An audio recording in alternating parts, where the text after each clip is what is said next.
The method hidden in these boxes is the exact strategy that I use to create content that converts clients, sells products, and builds an audience. And you can definitely get the same results following the ANG system. This is the system I used for more than 10,000 posts for me and for several clients. So let's jump right into the first stage. Okay, wrong side. The first stage you shouldn't skip is the attraction stage. This is the stage where you want to attract as many people as you can. But this is also the stage where most creators give up creating content. Why? Because they are posting vulnerable stories, cat pictures, or quotes that hope that will get them a ton of followers. And fortunately, it doesn't really work for 99% of us. I actually call this type of content confetti content. Sure, it looks fun for 5 seconds until you have to clean up the mess you made. So yes, this sort of confetti content might get attention to those who already have a significant following. But when you're just starting out, this type of content will not help you to build credibility, let alone build a business, because you are not attracting the right crowd. What we want instead is, of course, attract a lot of people, but always have the golden thread that ties everything together to your audience, your topics, and your business.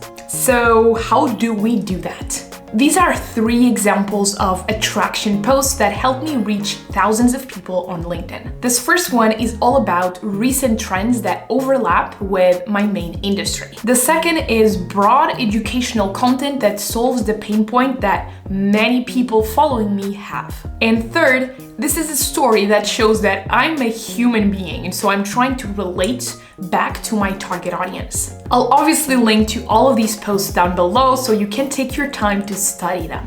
And the key metrics that you really want to pay attention to are impressions, followers, and engagement, like likes and comments. And after mastering this first stage, you should start seeing your audience grow.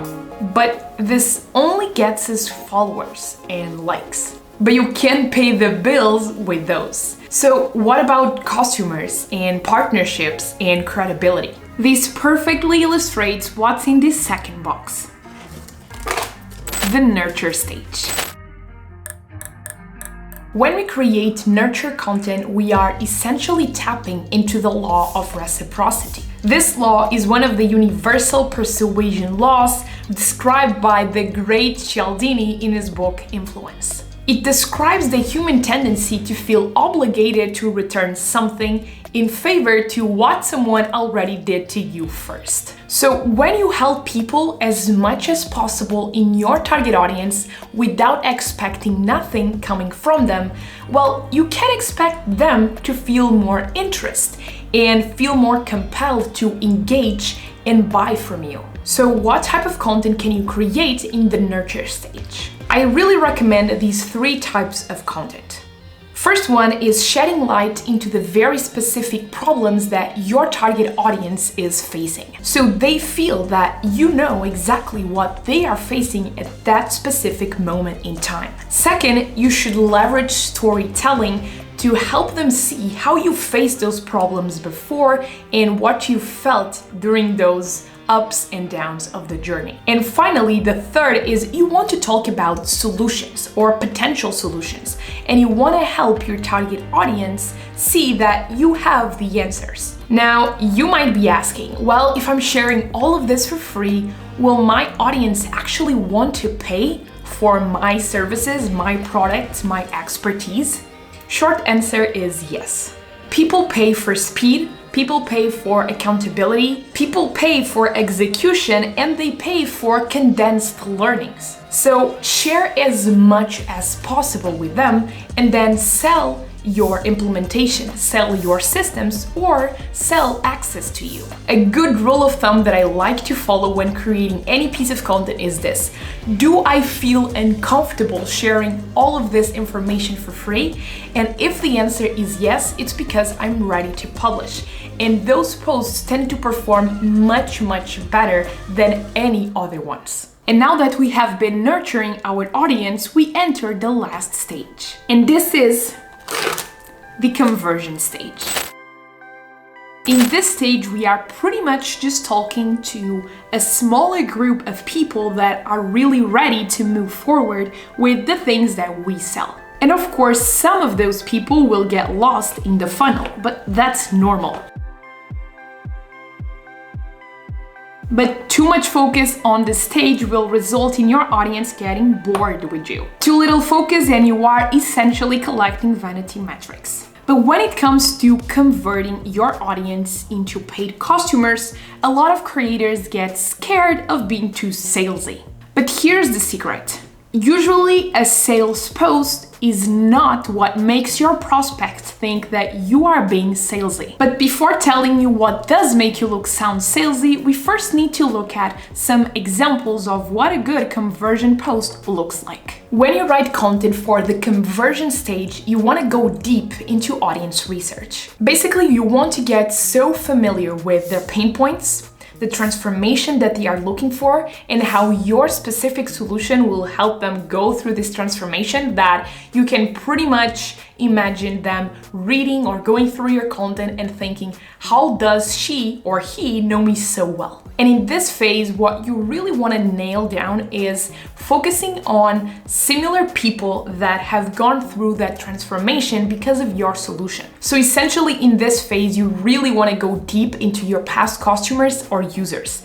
And you want to highlight, for example, how did they go from, a terrible result to something amazing. You want to highlight client testimonials, and you want to bring in successful case studies and stories from those people. This is an example of a good conversion post. It actually converted clients, so feel free to screenshot and study this. But essentially, you really want to show that you are the bridge between their pain points right now and the goals that they want to achieve. Oh, but back to sounding salesy. Doesn't this sound too salesy? Well, my answer is no.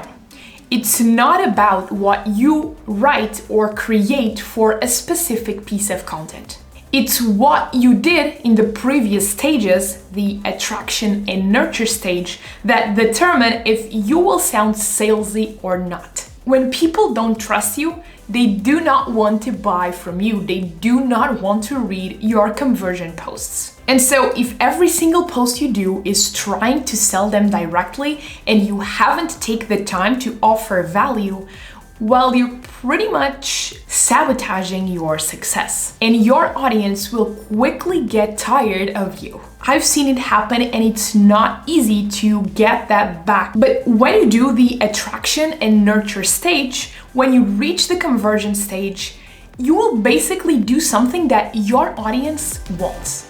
Because people want to know how you can help them if you did all of the other things right. Because you've built rapport, you've built trust, you've built authority, and they want to have you helping them succeed too. Unfortunately, I have some not so positive news.